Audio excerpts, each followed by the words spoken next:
السلام علیکم every one, رمضان special transmission میں آپ سب کو ایک بار پھر سے خوش آمدید اور آپ کو پھر سے رمضان کی بہت بہت مبارکباد۔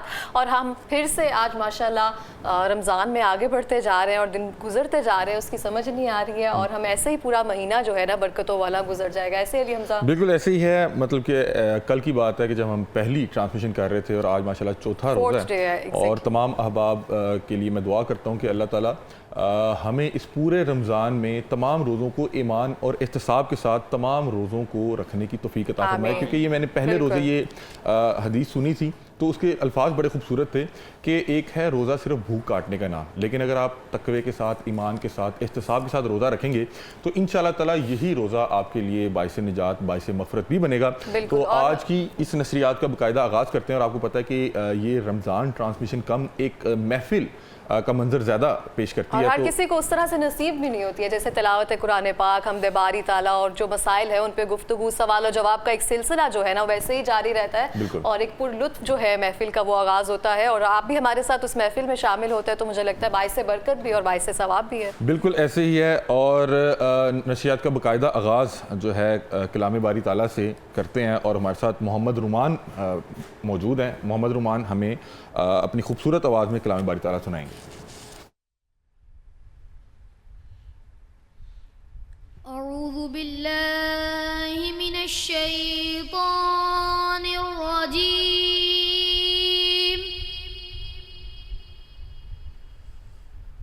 بسم اللہ الرحمن الرحیم،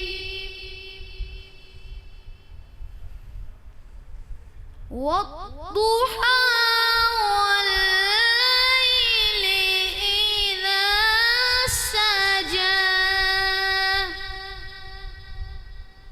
ما ودعك ربك وما قلى،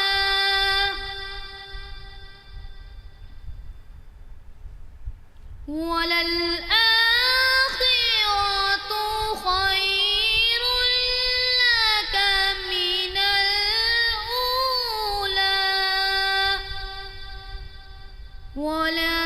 ولسوف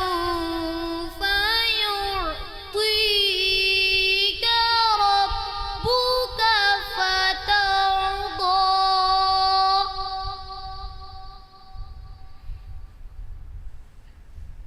ألم يجدك يتيما فآوى، ووجدك ضالا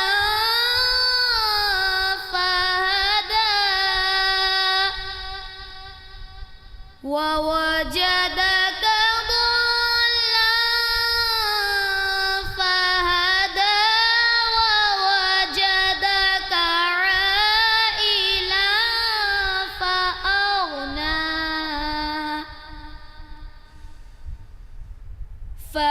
فأما اليتيم فلا تقهر، وأما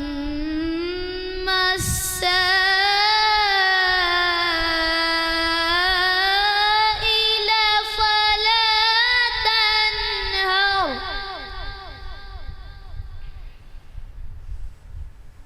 وأما السائل فلا تنهر، وأما بنعمة ربك فحدث، وأما بنعمة ربك فحدث، صدق اللہ العظیم۔ جزاک اللہ، بہت خوبصورت آواز ہے، اور مجھے لگتا ہے کہ ہمیں نعت کے سلسلے کو بھی آگے بڑھانا چاہیے۔ میرا خیال ہے کہ نعت سے پہلے ہم تمام احباب جو ہمارے ساتھ آج ان کا انٹروڈکشن موجود کروا دیا ہیں جائے۔ ان کا انٹروڈکشن کروا دیتے ہیں۔ ہمارے ساتھ موجود ہیں مفتی عبداللطیف صاحب، اور آج ہم ان سے مختلف ٹاپکس پہ بات کریں گے، اور آپ تمام احباب کے سوال بھی لیں گے اور مفتی صاحب کے گوش گزار کریں گے۔ اور اس کے ساتھ ہمارے ساتھ موجود ہیں ڈاکٹر وقاص جعفر صاحب، جو کہ ہمارے ٹرانسمیشن کا حصہ ہیں جب سے ہم نے یہ ٹرانسمیشن کا آغاز کیا۔ کیا اور روز ہمارے جو بھی سوالات ہوتے ہیں اور بڑے اہم ٹاپکس پہ ہمیں جو ہے ہماری رہنمائی فرماتے ہیں. اس کے علاوہ ہمارے ساتھ موجود ہیں مصور رضوی. یہ نثر میں نعت شریف پڑھتے ہیں. ہم نے نارملی طرز میں نعت شریف تو پڑھتے سنا, لیکن یہ نثر میں سناتے ہیں اور پہلے بھی آئے, بڑا مزہ آیا, بڑا خوبصورت آواز میں جو ہے اپنا کلام سناتے ہیں. اور اس کے علاوہ ہماری بیٹی موجود ہے یشفین ظفر ہیں, اور یہ ہمیں نعت رسول مقبول سنائیں گی انشاءاللہ.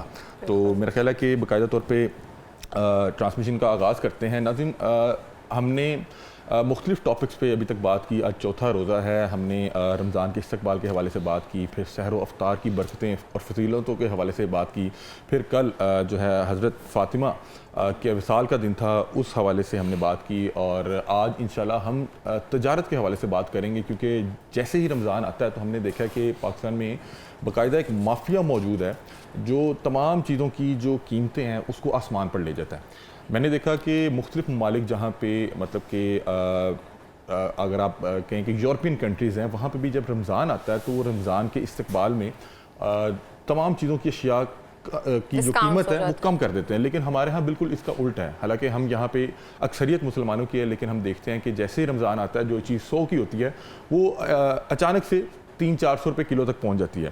تو اس حوالے سے بات چیت کریں گے کہ کہاں پہ جا کے ہم غلطی کر رہے ہیں, یا جو ہماری بزنس کمیونٹی ہے, جو تاجر طبقہ ہے, یہ کہاں پہ جا کے غلطی کر رہا ہے. کیا وہ لوگ اپنی جیبیں بھر رہے ہیں یا سسٹم کا قصور ہے, یہ پورا آوے کا آوا بگڑا ہے, کیا معاملات کیا ہیں اس پہ. سب سے پہلے میرا خیال ہے مفتی عبداللطیف صاحب سے بات کر لیتے ہیں. مفتی صاحب السلام علیکم. وعلیکم السلام سر, بہت شکریہ آپ نے ہماری نشریات کے لیے ٹائم نکالا. مفتی صاحب سب سے پہلے بتائیں کہ نارملی ہم دیکھتے ہیں کہ کسی بھی ملک میں چلے جائیں, بے شک وہ کوئی غیر مذہب ملک ہو, یعنی کہ وہاں پہ کسی بھی مذہب سے تعلق رکھنے والے لوگ ہوں, وہ رمضان کا بڑا احترام کرتے ہیں اور تمام مسلمانوں کے لیے ایک سہولت کرتے ہیں, اور چیزوں کی جو قیمت ہے ان میں ڈسکاؤنٹ لگا دیتے ہیں, اشیاء کی قیمت کم کر دیتے ہیں. لیکن پاکستان میں ہم دیکھتے ہیں کہ جیسے رمضان آتا ہے ایک مہنگائی کا طوفان آتا ہے, اور یہ مہنگائی کا طوفان 30 روزے چلتا ہے. اس سے پہلے بھی قیمتیں مناسب ہوتی ہیں, اس کے بعد بھی قیمتیں مناسب ہوتی ہیں. بسم اللہ الرحمن الرحیم. رسول اللہ صلی اللہ علیہ وسلم ارشاد فرمایا الدین النصیحہ, دین خیر خواہی کا نام ہے. حضرت جریر بن عبداللہ البجلی رضی اللہ تعالیٰ عنہ, انہوں نے اپنے غلام کو بھیجا میرے لیے گھوڑا خرید کے لاؤ. وہ ایک بندے کے پاس گیا, گھوڑا طے ہو گیا 300 درہم میں. جب حضرت جریر بن عبداللہ البجلی کے پاس اس کو لے کے آئے تو انہوں نے گھوڑا دیکھا, محسوس کیا کہ یہ گھوڑا 300 درہم کا نہیں ہے, زیادہ قیمت کا ہے. کہا بھائی اگر 400 درہم دوں تو راضی ہو؟ اس نے کہا جی جیسے آپ کی مرضی. 500 درہم, 600, حتیٰ کہ 800 درہم کا وہ گھوڑا خریدا جو ان کے غلام نے 300 درہم میں خرید لیا ہوا تھا.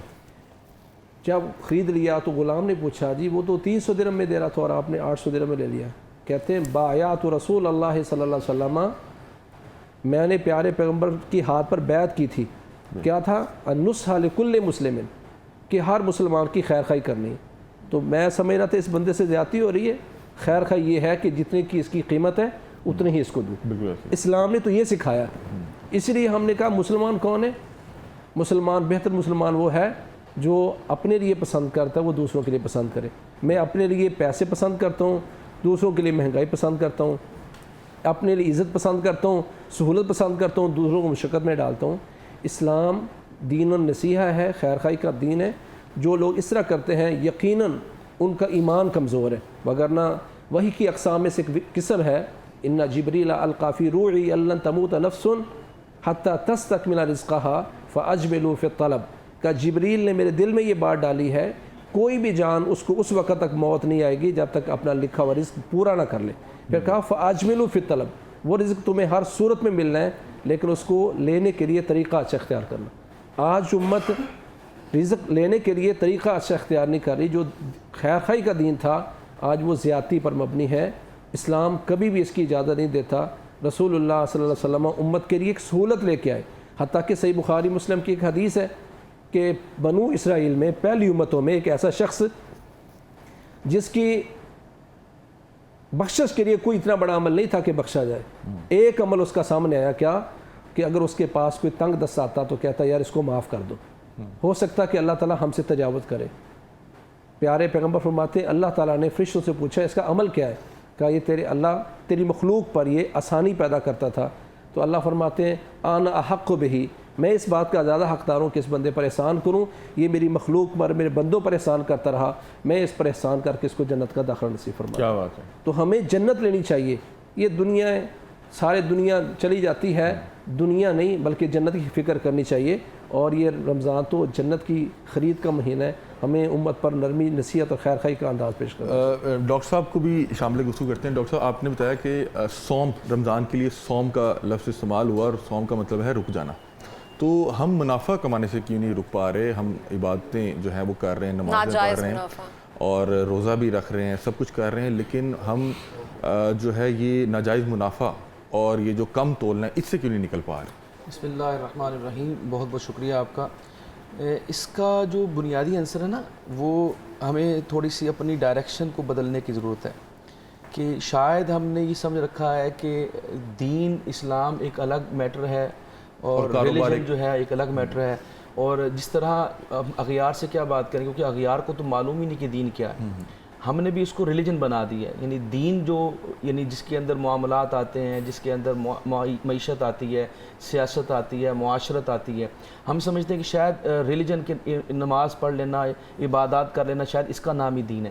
یہی وہ وجہ ہے کہ وہ اپنے دینی معاملات کو الگ رکھتے ہیں، اپنے عبادات کے معاملات کو الگ رکھتے ہیں، اپنے کاروبار کے معاملات کو الگ رکھتے ہیں۔ اسی بات کو سمجھنے کی ضرورت ہے کہ سرکار دو عالم صلی اللہ علیہ وسلم نے جو ہمیں دین دیا وہ ایک مکمل ضابطہ حیات تھا، یعنی آپ نے اپنی زندگی کس طرح گزارنی ہے، ہر شخص نے، امیر ہے، غریب ہے، وہ غلام ہے، وہ آقا ہے، وہ مالک ہے، وہ گاہک ہے، وہ تاجر ہے، جس نے بھی زندگی گزارنی ہے اس کے لیے سرکار دو عالم صلی اللہ علیہ وسلم کی زندگی ہمارے لیے بہترین نمونہ ہے۔ اس لیے حضور اکرم صلی اللہ علیہ وسلم کی زندگی کو اللہ تعالیٰ نے فرمایا لَقَدْ كَانَ لَكُمْ فِي رَسُولِ اللَّهِ أُسْوَةٌ حَسَنَةٌ۔ اب آپ دیکھیں کہ حضور کی زندگی میں اگر ہم اسی پہلو کو دیکھیں نا، کہ جب ہم یہ پتہ ہے کہ ہم بطور امتی، جیسے بھی علامہ صاحب فرما رہے تھے کہ ہمارا معاملہ یہ ہے کہ ہم خیر خواہی کی طرف اس لیے نہیں بڑھتے کہ ہم سمجھتے ہیں، یہ میں آپ کو لوگوں کی اوورآل نیچر بتا رہا ہوں، وہ سمجھتے ہیں کہ شاید ہمارا یہ جو کاروباری سلسلہ ہے، یہ ہمارا جو روزی روٹی کا معاملہ یہ الگ ہے، اور جو ہمارا جو دوسرے معاملات چلتے ہیں، اپنا ہم نماز بھی پڑھتے ہیں،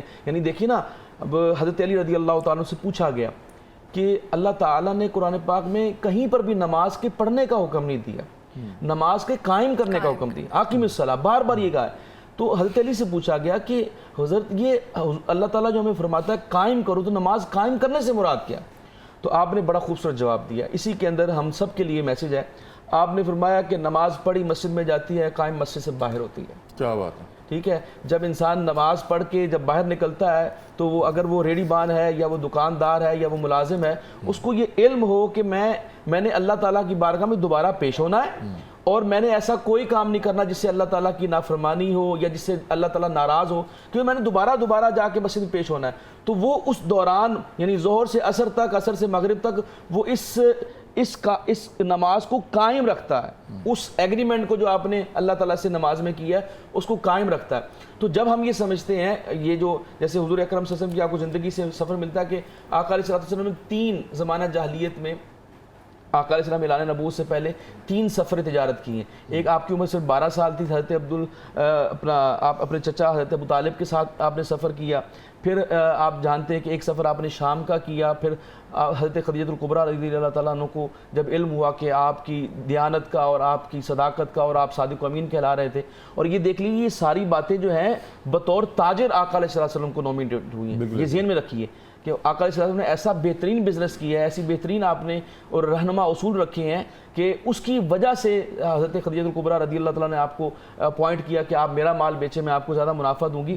تو معلوم ہوتا ہے کہ حضور اکرم کی جو 3 سفر تجارت ہیں اس کے بنیاد پہ آقا علیہ السلام کو صادق و امین کہا گیا۔ تو اندازہ لگائی کہ حضرت ثابت بن قیس المخزومی رضی اللہ تعالیٰ عنہ فرماتے ہیں کہ میں نے حضور کے زمانے جاہلیت میں آقا علیہ السلام کے ساتھ سفر کیا، اور میں نے دیکھا کہ آقا علیہ السلام نہ کبھی کسی گاہک سے جھگڑے، نہ کبھی زیادہ منافع کا آپ نے کبھی کیا۔ اور جو تیسری چیز بڑی امپورٹنٹ ہے، اگر ہم اس بات پہ غور کر لینا، یہ آقا علیہ السلام کا فرمان بھی ہے اور حضور کا عمل بھی ہے، اگر یہ کر لی جائے نا تو یقین کریں یہ جو ہماری اپنا ایڈورٹیزمنٹ انڈسٹری ہے نا، یہ بالکل بیٹھ جائے، کیونکہ حضور اکرم صلی اللہ علیہ وسلم نے فرمایا کہ اپنے مال کا نقص پہلے بیان کرو، اور ہم اچھائی پہلے، اور ہم تو اس کے ایب چھپاتے ہیں ایسے ہی۔ اور ایسا جھوٹ بولتے ہیں، ایڈورٹیزمنٹ میں ایسی چیزیں بیان کرتے ہیں جس کا اس پروڈکٹ کے ساتھ تعلق ہی نہیں ہوتا۔ بالکل یعنی آپ ایک ایسا شیمپو لگا لیں جی آپ کے بال لمبے ہو جائیں گے، آپ یہ کریم لگا لیں تو یہ ہو جائے گا، آپ یہ صابن، تو وہ سارا جھوٹ اور فیک کے اوپر جو ہم کرتے ہیں حضور اکرم صلی اللہ علیہ وسلم کی جو تعلیمات ہے اس کے منافی ہے۔ آقا علیہ السلام نے فوراً آپ ایک جگہ پر گئے تو آقا علیہ السلام نے پوچھا کہ کوئی ڈھیر تھا کہ غلے کا کسی جناز کا، تو آپ نے دیکھا کہ اس نے نا سوکھی گندم اوپر رکھی ہوئی ہے اور اندر سے وہ گیلی ہے۔ حضور نے جب اس کے اندر ہاتھ کیا تو معلوم ہوا کہ اندر سے وہ گیلی ہے، تو آقا علیہ السلام میں یہ دھوکہ ہے، یہ غرر ہے، آپ اپنی سوکھی جو جنس ہے اس کو الگ کریں، اس کا ریٹ الگ لگائیں، اور یہ جو گیلی جنس ہے اس کو آپ نے الگ بیچنا ہے۔ تو آقا علیہ السلام نے تو بہترین جو ہمیں رہنما اصول دیے ہیں، یہی وجہ ہے، میں خوب بنیادی بات علی بھائی بتا رہا ہوں، بنیادی وجہ یہ ہے کہ ہم دین کو اپنا پرائیویٹ میٹر سمجھتے ہیں جیسے کہ دوسرے ادیان ہیں۔ دین ایک کامل ضابطہ حیات ہے، جب تک ہم اس کو فوکس نہیں کریں گے کہ بھئی ہماری نمازیں بھی اس وقت قبول نہیں ہیں، ہمارے روزے بھی اس وقت قبول نہیں ہیں جب ہم حرام کھا رہے ہیں، جب ہم زیادہ ذخیرہ اندوزی کر رہے ہیں، جب ہم زائد منافع خوری کر رہے ہیں، تو یہ وہ سارے معاملات ہیں جس سے ہماری عبادات کے اندر خلل آتا ہے۔ بالکل ایسے ہی ہے۔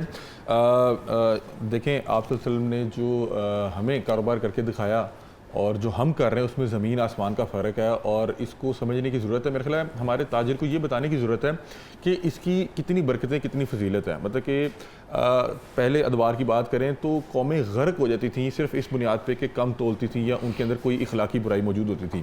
اگر ہم بطور معاشرہ اپنے معاشرے پہ جو ہے نظر دہرائیں تو ہم دیکھتے ہیں کہ ہمارے اندر ہر وہ برائی موجود ہے جن برائیوں پر پچھلی قوموں کو عذاب دے دیا جاتا تھا۔ بہرحال اللہ تعالیٰ ہم سب کو ہدایت دے۔ میرا خیال ہے کہ یہاں پہ مصور رضوی صاحب سے درخواست کرتے ہیں کہ وہ نثر میں ہمیں کوئی نعت شریف سنائیں اور جو ہے ہمیں ہمارے دل کو سکون بخشیں۔ بسم اللہ الرحمن الرحیم۔ سب سے پہلے تو بہت شکریہ آپ کا بھی، اور مبارکباد ہے پوری ٹیم کو کہ ہر روز ایک نئے بہترین عنوان پر گفتگو کی جاتی ہے کہ مجھ جیسوں کو بھی سیکھنے کا بڑا بہترین موقع ملتا ہے۔ اگر آپ اجازت دیں تو میں ایک آدھ بات اس سے بھی جو ہے وہ کرنا چاہتا ہوں کہ مجھ سمیت ہم لوگوں نے جو ہے وہ یہ سمجھ لیا ہے، جس طرح علامہ صاحب نے بڑی خوبصورت گفتگو کی، کہ دین جو ہے وہ صرف کلمہ، نماز، روزہ، حج اور زکوٰۃ، بالکل ہے، جبکہ دین تو مکمل ضابطہ حیات ہے۔ ہمارا پہننا، اوڑھنا، اٹھنا، بیٹھنا، سونا، کھانا پینا، ہر چیز کی تعلیم دین اور سنت مصطفیٰ سے ہمیں جو ہے وہ حاصل ہوتی ہے۔ اب جو تجارت ہے اس کی بھی مختلف صورتیں ہیں، صرف جو ہے ناجائز منافع ہی میں سمجھتا ہوں غلط نہیں ہے، بلکہ ملاوٹ بھی تو تجارت میں ہی بالکل ایسے ہی۔ اسی طرح کم یا زیادہ تولنا یہ بھی اسی میں آتا ہے۔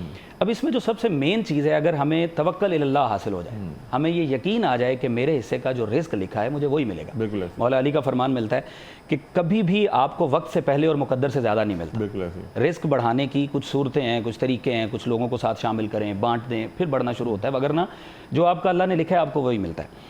اب اس میں اگر ایک شخص کو یہ سمجھ آ جائے کہ جو ناجائز منافع ہے وہ لے لینے سے بھی میرے رزق میں اضافہ نہیں ہوگا بلکہ بے برکتی پیدا ہو جائے گی، وہ جس سپیڈ سے آئے گا اسی سپیڈ سے ختم بھی ہو جائے گا۔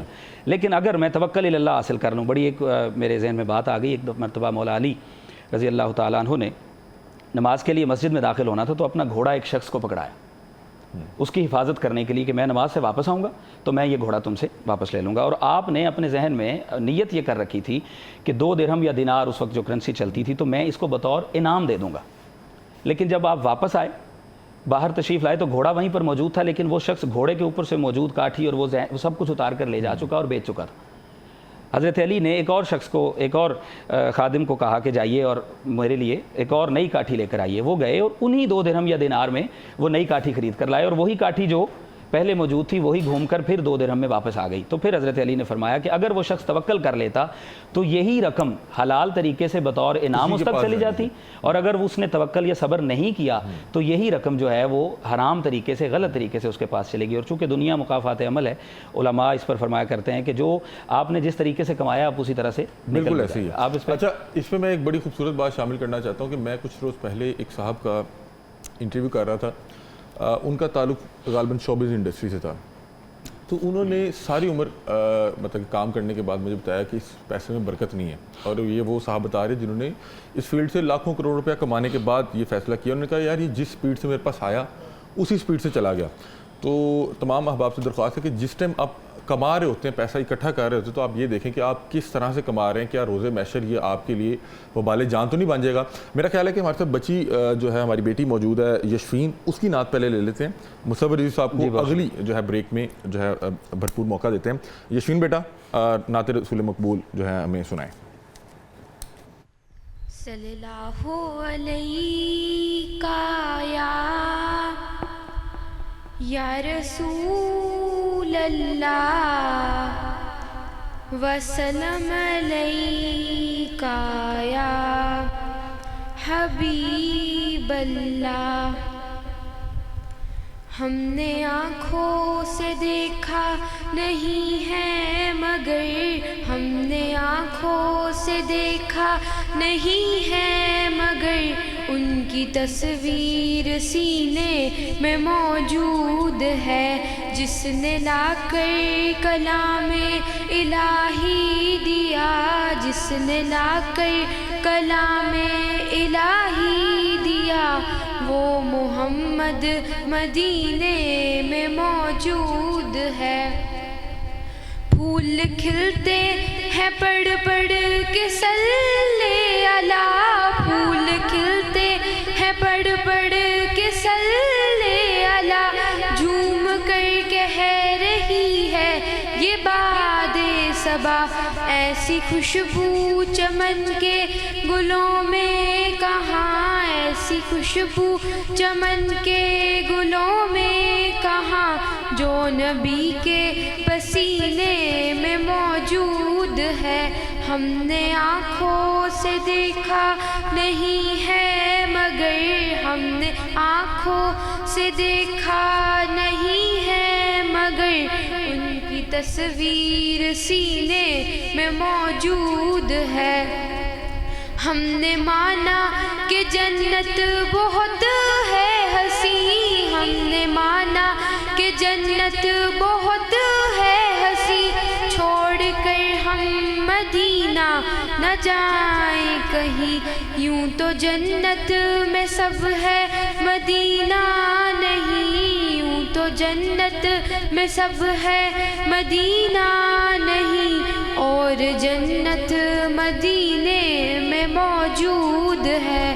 ہم نے welcome back every one. Transmission میں آگے بڑھتے ہیں اور بہت ہی خوبصورت ٹاپک پر بات ہو رہی ہے، اور مجھے لگتا ہے سب کو اپنی رائے بھی دینی چاہیے. لیکن ہم جب بات کرتے ہیں احتساب کی، یا ہم کہتے ہیں کہ کس کی ذمہ داری ہے، تاجر برادران کی ذمہ داری ہے، لیکن ہم اگر اپنا محاسبہ کریں، کیا ہم حلال طریقے سے رزق کما رہے ہیں؟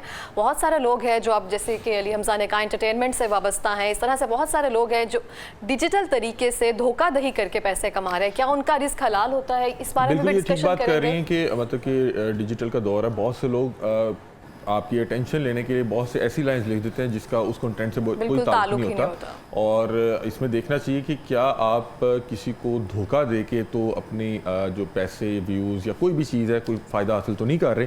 اور اسی ٹاپک پہ ہم بات کر رہے ہیں. ہمارے ساتھ مفتی صاحب موجود ہیں، ڈاکٹر صاحب موجود ہیں، اور اس حوالے سے یہ بات کر رہے ہیں. یہاں پہ مختلف اتھارٹیز بھی موجود ہیں، فوڈ اتھارٹی، مجسٹریٹ، یہ وہ. اس کے باوجود میں آپ کو بتاؤں، میں بہت سے لوگوں سے ملا، مطلب کہ ہمیں لگتا ہے کہ ایک جو دکاندار ہے شاید وہ جو ہے وہ لوٹ مچا رہا ہے، لیکن ایسا نہیں ہے. مطلب کہ اگر ہم بات کریں کہ پھل کے ریٹ بڑھ جاتے ہیں تو وہ ایسا نہیں ہے کہ وہ اپنے گھر سے کاشت کر کے لے کے آ رہا ہے. وہ جائے گا منڈی سے لے گا، منڈی میں بھی اس کی پرائز بڑھی ہوگی. وہ جہاں پہ منڈی کا مال آ رہا ہے وہاں پہ بھی پرائز بڑھی ہوگی. مطلب کہ یہ کہاں پہ غلطی کہاں پہ آ رہی ہے؟ ہم اپنے تاجر کو ایجوکیٹ کیوں نہیں کر سکے؟ رسول اللہ صلی اللہ علیہ وسلم نے ارشاد فرمایا کہ اے تاجروں کی جماعت، جب تم خرید و فروخت کرتے ہو تو اس میں دو چیزیں آ جاتی ہیں، لغو اور جھوٹ. فشوبوہ بالصدقہ، تو تم اپنے مال کو حلال کرنے کے لیے صدقہ کرتے رہو تاکہ جو تھوڑا بہت جھوٹ آ جائے، لغو آ جائے، وہ اس سے تمہارا حساب برابر ہو جائے. اس حدیث میں ہمیں سمجھ آتی ہے کہ پیارے پیغمبر ہمیں اللہ کا خوف دلا رہے ہیں کہ جب آپ کے ذہن میں اللہ کا خوف ہوگا تو یہ تجارت کرنا بھی عبادت ہے. ان تعبد اللہ کأنک تراہ، کہ جب عبادت کرو تو تمہارے ذہن میں ہو کہ آپ اپنے رب کو دیکھ رہے ہیں. فإن لم تکن تراہ فإنہ یراک، اگر آپ کے دل میں یہ تصور نہیں پیدا ہوتا تو کم از کم آپ کو اس بات کا یقین ہو کہ آپ کا رب آپ کو دیکھ رہا ہے. جب مجھے یہ یقین ہو کہ میں یہاں کسی مسلمان کو دھوکہ دے رہا ہوں، اس کا مال کھا رہا ہوں اور میرا رب مجھے دیکھ رہا ہے، اگر یہ میرا نظریہ اور عقیدہ ہوگا تو میں کبھی بھی کسی کو دھوکہ نہیں دوں گا. اور پیارے پیغمبر کی دعا، میں کہتا ہوں تاجر دعاؤں سے محروم ہے.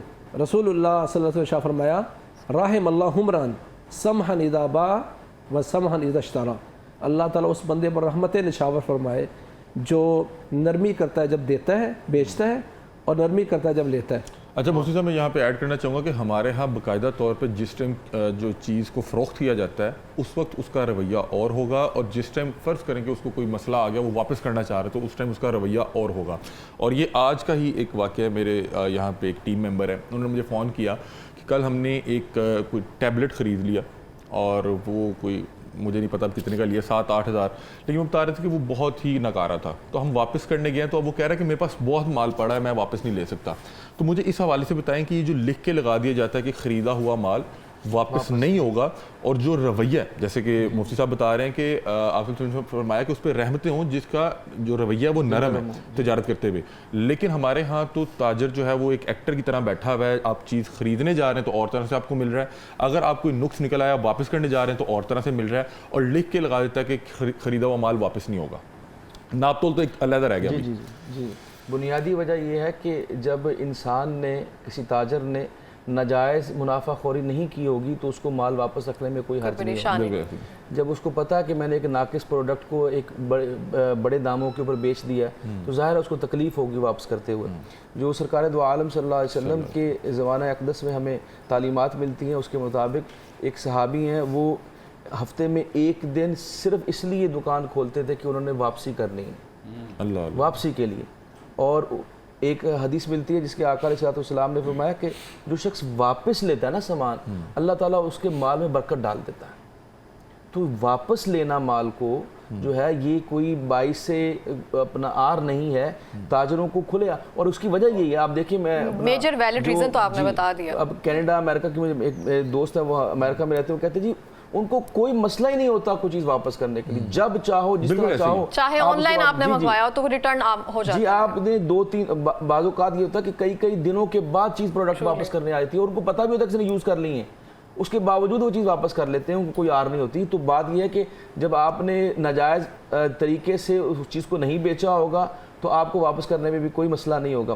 تو یہ بالکل غیر شرعی بات ہے، غیر اسلامی بات ہے کہ یہ چیز خریدا ہوا مال جو ہے واپس. ہاں اگر کوئی پیریشیبل آئٹم ہے، آپ کو لگتا ہے کہ ظاہر ہے کہ اگر وہ واپس ہوگی تو ظاہر وہ خراب ہو جائے گی، جیسے کوئی ایسی دودھ ہے اگر وہ 2 دن بعد واپس کرنے تو ایک سمجھ میں آتی ہے. لیکن ایک چیز جو ہے جو سالڈ چیز ہے جس کا کوئی نقصان نہیں ہوا تو تاجر کو واپس لینے میں کوئی حرج نہیں ہے. اچھا اب جو آپ نے جو بات کی ہے نا کہ جو تاجر کے حوالے سے مفتی صاحب فرما رہے رویے کی، آپ دیکھیں کہ آپ ہم سب کو بطور ایک مسلمان ہمارا عقیدہ ہے کہ ہم نے آخرت کے دن اللہ کی بارگاہ میں پیش ہونا ہے اور حشر کا دن ہونا ہے اور صبح نیزے پہ سورج ہونا ہے اور ہم اپنے اپنے گناہوں کے مطابق اپنے اپنے پسینے میں ڈوبے ہوں گے.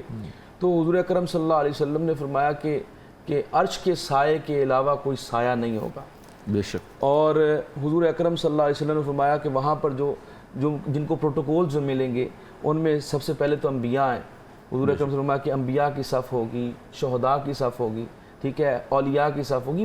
یہ بڑے بڑے لوگ ہیں جنہوں نے اپنی ساری زندگیاں دین کے لیے، اللہ کے لیے صرف کی ہیں.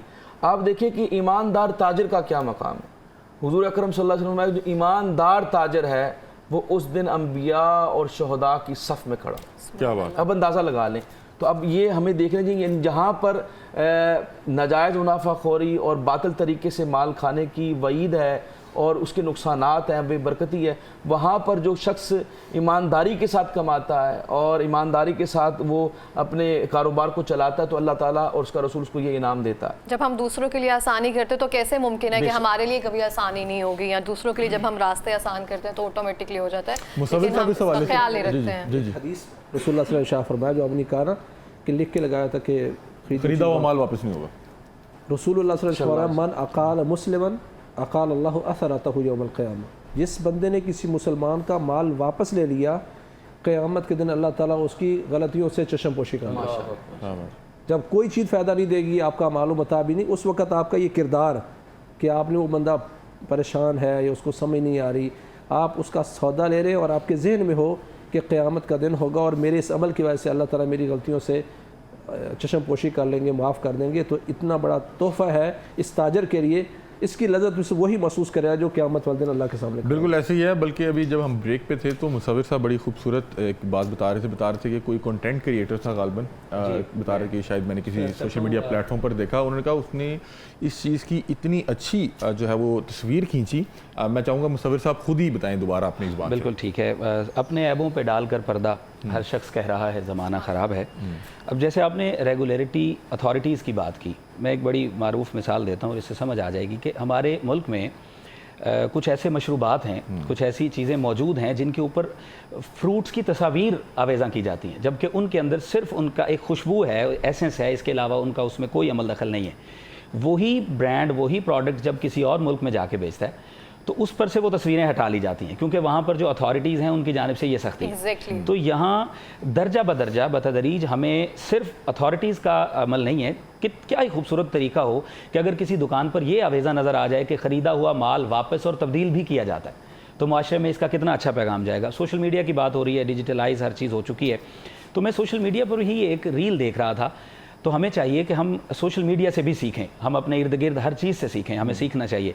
تو میں ایک ریل دیکھ رہا تھا کہ کسی شخص نے ایک جگہ پر کسی فروٹ کا سودا کیا, کہ پوچھ رہا ہے کہ یہ کیلے کتنے کے ہیں, وہ کہنے لگا کہ یہ 100 روپے درجن ہے. ابھی ان کی بات چیت چل رہی تھی, سودا طے ہو چکا ہے, اور اسی دوران اعلان ہو جاتا ہے کہ رمضان کا چاند نظر آ گیا. اب وہی شخص جو 100 روپے کے درجن کیلے دے رہا ہے وہ اس سے واپس چھین لیتا ہے, اور چھیننے کے بعد کہتا ہے نہیں اب یہ 350 کے ہیں, لینا چاہو تو لے لو ورنہ تمہاری مرضی.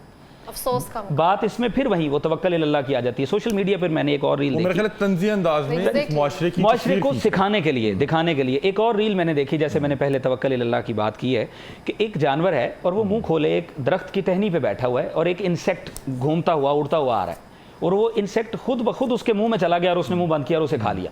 تو اوپر پیغام جو لکھا تھا وہ یہ لکھا تھا کہ اگر آپ کا یہ یقین ہو جائے کہ جو میرا ہے وہ مجھ تک پہنچے گا بغیر محنت اور مشقت کے بھی, یہ بات ٹھیک ہے کہ محنت کرنے والا اللہ کا دوست ہے اور اس سے رزق میں وسعت آتی ہے, لیکن اگر میں, آپ اور ہم سب اس ٹیلی ویژن اسکرین کے ذریعے سے پیغام یہ سنیں اور اس کو سیکھیں سمجھیں کہ اگر ہم یہ یقین کر لیں کہ خریدا ہوا مال جو ہے وہ واپس لے لیا جائے تو رزق میں کمی نہیں آتی, اور اگر ہمیں یہ یقین ہو کہ ہم نے جو مال بیچا ہے وہ ناقص نہیں ہے, تو پھر اس سے تو یقیناً کوئی قباحت نہیں ہے مال واپس لینے میں. تو اسی طرح معاشرے میں خوبصورتی پیدا ہوتی ہے, اسی طرح معاشرے میں محبت پیدا ہوتی ہے, کہ ہر شخص, آپ دیکھیں فروٹ کی ایک ٹھیلے پہ چلے جائیں تو جو سامنے فروٹ لگا ہوا ہوتا ہے وہ اور سائز کا اور کوالٹی کا ہوتا ہے, جو پیچھے ہے وہ اور ہے, اور آپ اپنے ہاتھ سے بھی ڈال کر لے آئیں تو آتے ہوئے گھر میں کہیں نہ کہیں 2-3 پیس اس میں سے ڈیفیکٹیو نکل آتے ہیں. تو یہ چیزیں ہر شخص کو, مجھے اپنی اولاد کو سکھانی چاہیے, اپنے دوستوں سے سیکھنی چاہیے, ایک دوسرے کو سکھاتے سیکھتے ہم چلے جائیں گے. دودھ کی بات ہو رہی تھی تو حضور نے تو صاف کہہ دیا من غشّ فلیس منا, کہ جو شخص جو ہے وہ ملاوٹ کرتا ہے, ناپ تول میں کمی کرتا ہے, وہ ہم میں سے ہے ہی نہیں. بالکل ایسے ہی تو ہم لوگ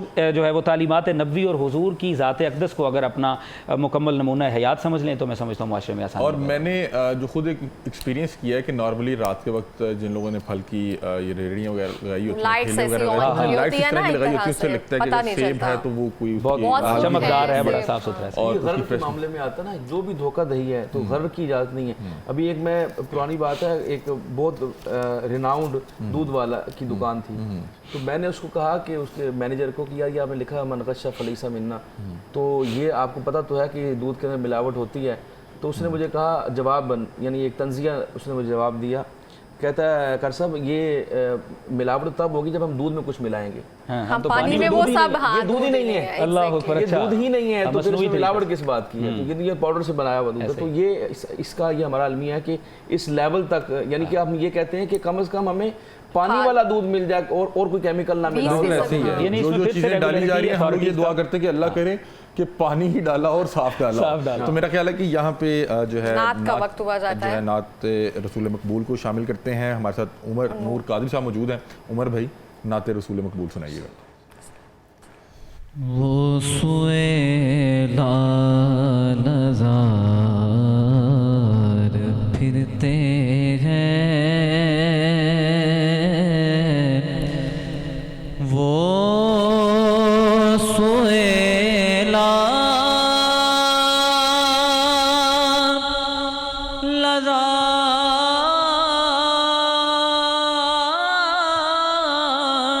پھرتے ہیں,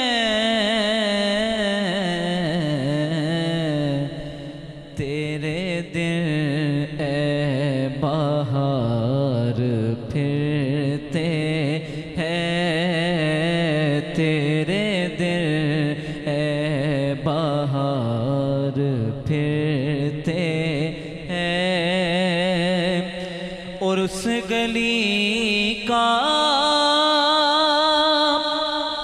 گدا ہوں میں جس میں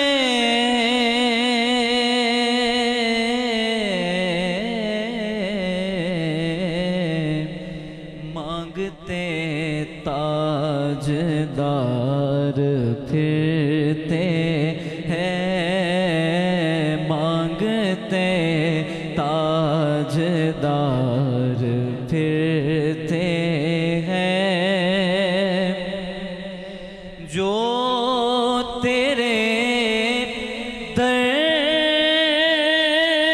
سے یا رسول اللہ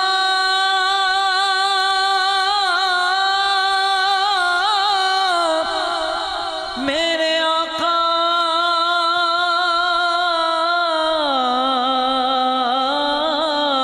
جو تیرے در سے یار پھرتے ہیں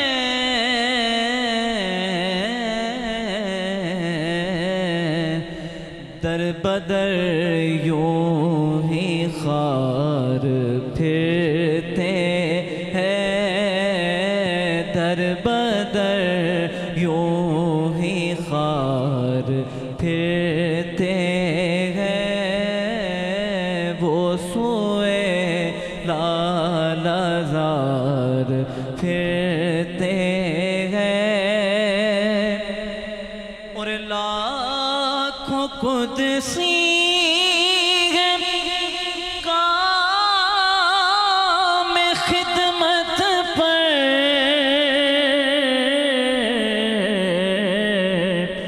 تو لاکھوں گرد مزار پھرتے ہیں لاکھوں گرد مزار پھرتے ہیں وہ سوئے لالزار پھرتے ہیں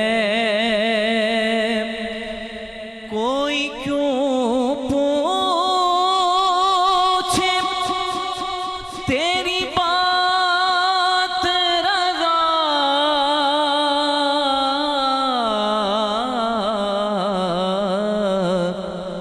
تجھ سے شیدا ہزار پھرتے ہیں وہ سوئے